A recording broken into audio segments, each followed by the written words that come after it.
Ladies and gentlemen, welcome to Azeroth Daily for the 17th of January 2011. My name is TotalBiscuit, bringing you your daily dose of WoW news and comment. In the headlines today, PTR patch notes have been updated, including a number of interesting changes. As always with updated PTR notes, the best place to look at them would be MMO Champion, because they have the compare and contrast kind of thing with just the updates. Much easier to look at than the Blizzard notes, and of course link in the description below this video to that. Couple of key features of this. Now when your guild hits level 23, the daily experience cap is removed, so you can power your way up to 24 and 25 at great speed. Also, Escape Artist has a lower cooldown, but you can now waste it when not snared or rooted. Evil, evil gnomes. Oh, sad, sad, they will escape my clutches even more. Raegwyn, the famous soloer dude that likes to solo things as an overpowered Death Knight. Yes, Death Knight. He's managed to solo Lord Marigar at level 85. Video's going on in the background right now. You can watch the full thing in the description below this video. Personally, I have to wonder why anyone would want to go back to ICC after only just being able to escape it. The official Blizzard fan art section has been updated with this image right here that you can see in the background. Now, a lot of people ask, how do you get these for wallpapers? It's a total pain, I might add, to actually get them. There's no easy download feature, but I have provided you with a direct link to the image in the description below this video. Usually what I'll do is, in Mozilla Firefox, I'll click on the fan art, which will pop it up in a JavaScript window. You then right-click on that window, and there should be an option called View Background Image. That'll pop that up in a separate tab, and that will have the actual file name and extension on the end, so you can just then right-click and save as. It is a total pain, and I don't know why Blizzard don't make it easier, because some of these would make quite nice wallpapers. Also, got some concept art up right here. There's 9 new pieces available in the description below this video. I like to highlight this one because I don't know what the hell it is, but I would love to drive it. And with that, it's time for your daily blues. Loves to heal, the level 80 Orc Warrior, Herp Derp, has decided that he would like to post about being scammed out of 8,500 gold. Unfortunately, he seems to have forgotten all of his capital letters and most of his punctuation. Whatever the case, he decided it would be a good idea to pay gold for a 60-day time card, and was wondering what exactly was going to be happening about the fact that he got scammed out of money. Now, that is not a legal thing to do. You cannot, within the terms of service, exchange gold for real-world items or vice versa. You just are not allowed to do it. It's against the rules. However, he was scammed out of it, as tends to happen when you try and do something outside of the terms of service. It's like you deal with criminals and then you suddenly get shocked when the guy commits a crime and steals all your stuff. Please. Never has caveat emptor been a more relevant term. Now, whatever the case, he goes on, and this is what bothers me the most, because he's like, I'm not going to argue what is legal and what is not. I've been told directly by a GM that it is. Stop trolling.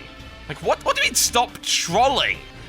They're right. They're not trolling. They're saying that's not a legal thing. You can't do it within the terms of service of World of Warcraft. But apparently that's trolling, because of course it's not what he wants to hear.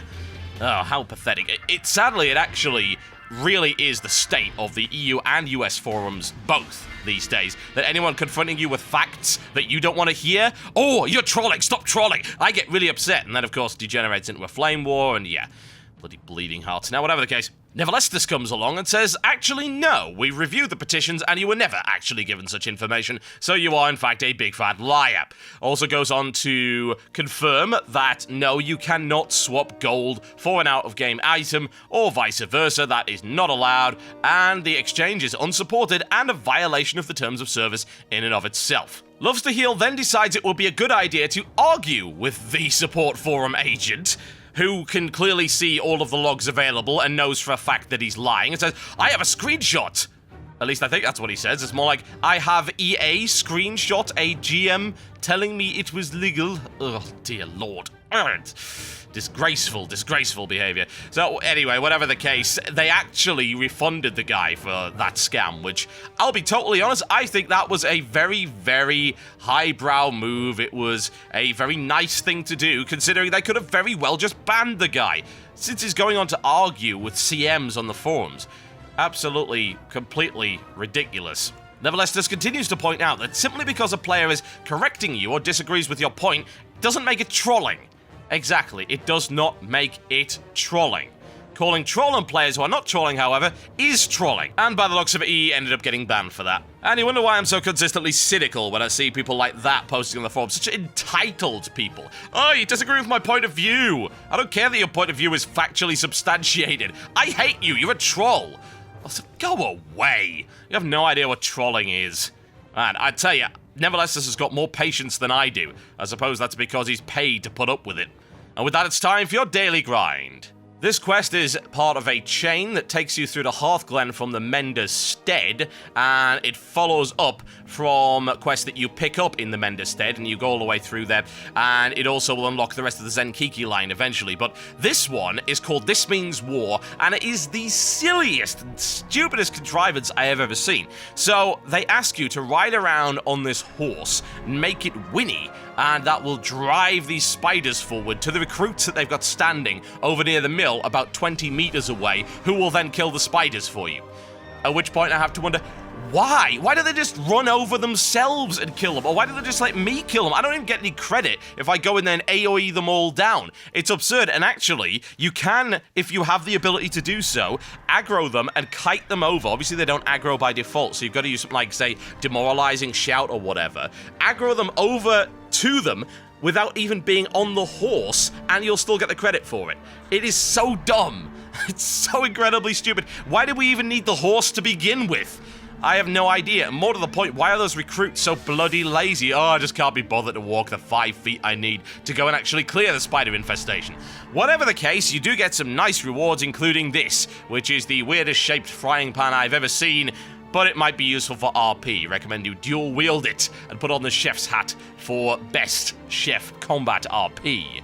And with that, it's time for your weekly feature. It's Machinimondays. This one's nice and short, folks, and it is called The Cash Bringer. It is about a gnome that wants to get some gold. However, a pit lord falls from the sky, kills him, and then menaces him. It's very unpleasant.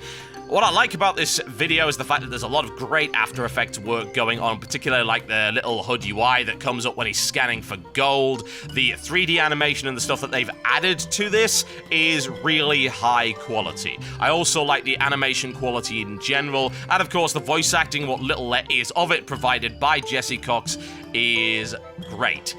It's very difficult to pick fault with something that's just a little short. It's fairly amusing, nicely put together. I'm trying to pick fault. I can't, really. There's really nothing I could find other than the fact that, of course, they used a gnome as the main character, but that's personal bias. So since I can't find a fault with it, I am forced to give it no less than 5 trolls out of 5. Full video along with the sound, of course, available in the description below this video, or you can click this link right now if you just don't want to see the rest of my show, in which case I'll be very, very sad indeed. Or you can come back and watch it later, whatever the case. It's a double feature, folks. Absolutely. Because we missed out the postcards from Azeroth in the last show because Facebook was broken. However, don't fret. Facebook is working again, and I asked you last week to provide me with the most disturbing and creepy and scary screenshots you could, and you came through in spades. So let's kick it off, shall we? The first one of these immediately made me regret actually putting this out there. Ah, God, it's horrid. I'm not just saying about the low resolution of the screenshot, but the things within it. Disgraceful. Please take it away. This one comes in from TotalBiscuit. This is actually what I would class as major overkill. Look at that. But yeah, that is genuinely disturbing. Even split the ribcage open. That's pretty damn grisly, gotta say. Whoa, what the... I don't know what the hell's happened here. I don't know which is more disturbing, the fact that it's a giant rabbit, or just how low resolution that texture actually is. Oh dear, absolutely terrifying. This one right here, which looks to be up in the Badlands by the looks of it.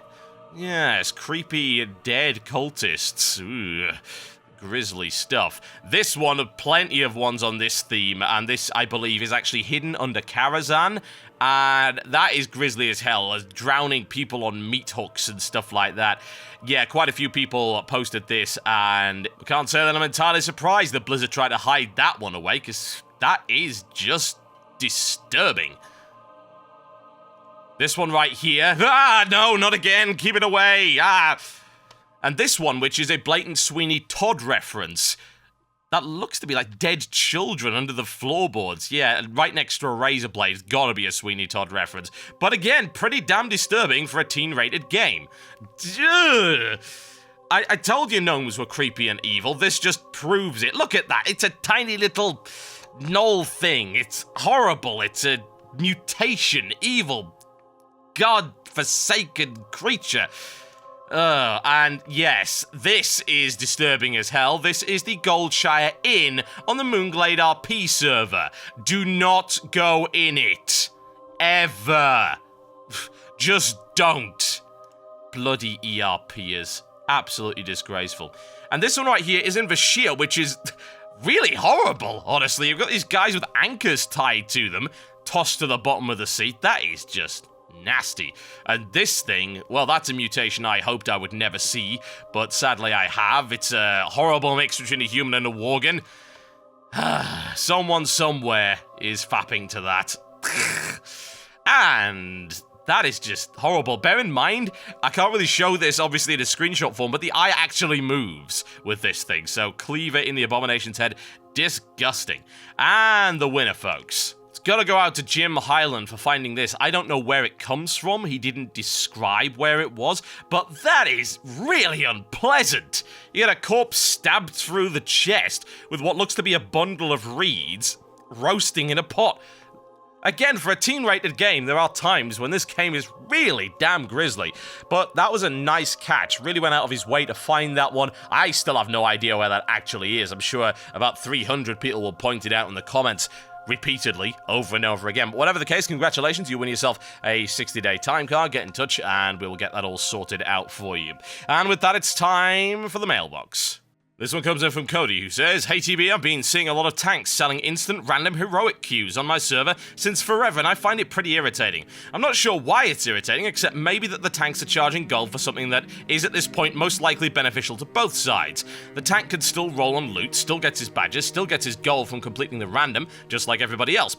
I realize there are probably people who do not need the heroics, and I suppose I can understand them selling the queues a bit more. Regardless, the whole situation seems a bit ludicrous to me. Anyway, I was wondering what your thoughts are on selling instant heroic queues in trade chat for gold. Well, as far as I'm concerned, if you've got it, flaunt it. That's always been the way of it. People complain about people charging for all sorts of different things. Like, for instance, I'm a mage, yep? So, I've got portals. And portals cost me a trivial amount of money to actually use, yep? The reagents cost nothing, effectively. They cost, like, what, 18 silver? Massive care, especially in Cataclysm. Big deal. They take me about 8 seconds, 9 seconds to cast, whatever.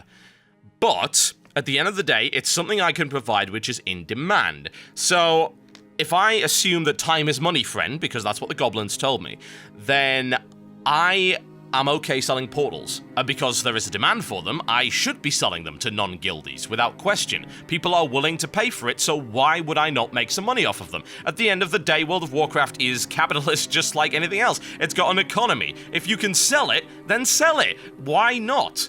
And people might say, oh, that's mean. Oh, shut up with the mean nonsense. You know, I suppose it's mean to sell reagents. It's mean to sell trade goods. It's mean to sell herbs. And you should give them to people and be nice and fluffy. Not how the world works, thank you very much. As regards to selling tank queues, again, if you've got it, flaunt it. There is a very easy way to avoid this. It's called be in a guild. And then you could go on guild runs, and you won't have to worry about this kind of thing. But if you can make some money off of it, then yes. You know what this indicates to me is that there's a much wider problem. In fact, this has been around for quite some time. There's a simple lack of tanks. And that's something Blizzard needs to look into. How can we incentivize being a tank? How can we improve the tanking experience so people are more willing to actually do it, as opposed to just wanting to be DPS? That needs to be looked into. In fact, it needed to be looked into 2 years ago. But as regards to them selling it, I have absolutely no problem with that. In fact, I probably would do it, honestly. That would be paying for my time to deal with potential morons in the pug queue. You would have to compensate me for that, just as you'd have to compensate someone working in a store for dealing with dumb customers. That's how it works. You certainly would never do that for free. This one comes in from Junglist, who says, "Hi TB, I was wondering if you could tell me how you feel about model editing. I know you don't agree with things like botting and gold buying, which I can see your point of view on and also agree with. However, model editing is nothing but a vision change of your character. It's just a looks thing. Now, I know you also think the price of the faction change is outrageous, so do you think it's a good option to do that instead?" Well, honestly, there are two kinds of model editing. Yeah, both of them are actually against the terms of service, but one is more ridiculous and way, way riskier and, of course, abusive than the other. One is, you've got your simple model change. If I want to change the model of my human to a night elf, why I'd want to do that, I can't imagine, but let's just say I went crazy for a moment. And if I did that, chances of getting caught pretty damn low. Is there a chance? Yes. Should you do it at your own risk? Yes. Is it against the terms of service? Definitely. Do I think it's wrong? No, absolutely not. I don't think it's wrong at all. It's a reskin. You can do that in all sorts of PC games. At the end of the day, I bought the game. I have the right to see it in the way that I want to, within certain boundaries. If I want my human to be blue, then why can my human not be blue? It's not affecting anybody else. Nobody else can see it when I do a model swap. So that's entirely up to me as far as I'm concerned. The only reason it's against the rules is because of the second type of model swapping. And I don't know how much this happens anymore, but it certainly used to, where people could change the size of models. And that is a fairly big deal because they were able to exploit mining nodes and herbs with it. Like, you could take a herb and make it 500 feet tall, the size of Ragnaros, and you used to be able to click it at the outside of the model. So, say, for instance, I would be able to reach a herb way away from where I actually was. So, again, that's cheating. That's gaining an unfair advantage on people, and it's exploiting the game.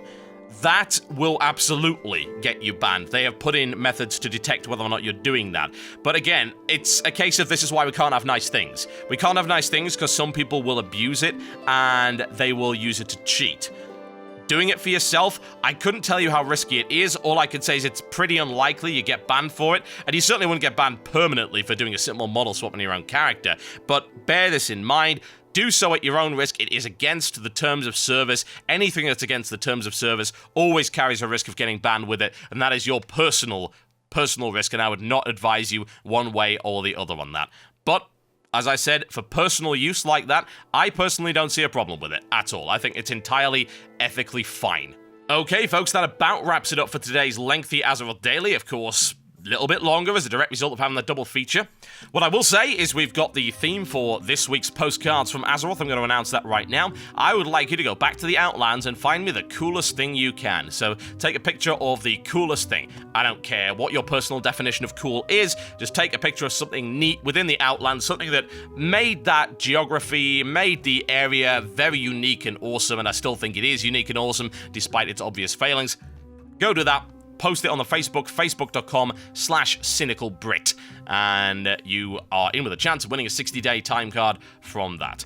Thanks for watching Azeroth Daily. If you liked it, please remember to thumb it up. If you didn't like it, please remember to thumb it down. And of course, constructive criticism is always appreciated to help get the show to a higher level of being. It will transcend and rule you all. Sorry, channeling Dark Halibut. Can't help it. I'll see you next time.